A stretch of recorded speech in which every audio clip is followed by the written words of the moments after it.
Hello mga gang. Sa pagliliwaliw namin ng anak ko, nakabili kami ng avocado sa Home Depot. Ito hindi ko binili yung ano kasi may malalaki eh. Ito hanggang dibdib ko lang ito, kataas. Meron yung malalaki.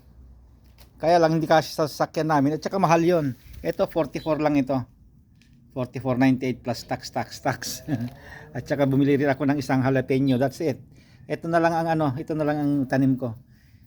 Hindi na ako bibili. Last night bibilhin ko ito. Kasi dalawang klaseng sili na at saka talong. That's it. Tama na yan. At saka ito has brown. Ito grafted ito eh. Kaya namumulaklak kaagad. Ayan. May bulaklak na kaagad. At saka hindi ko naman itatanim dito. Hindi ko itatanim dito kasi tignan mo naman ang ginagawa ng mga dahon nito. Ayan. Yun na trabaho ng trabaho. Maraming trabaho pag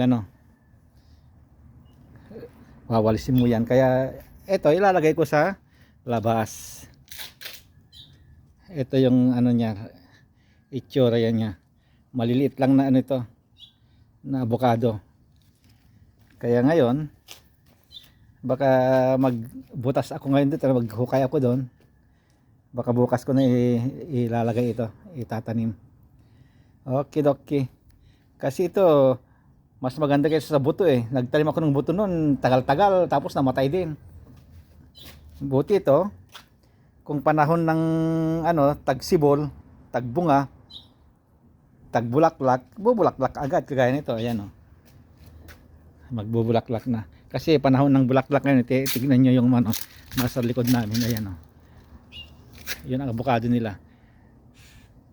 Ayan, ang daming bulaklak. Ayan. Pero hindi naman lahat hindi naman lahat mabubuo yan. Kasi pag mabubuo lahat yan, wala na, sira na. Mas paken.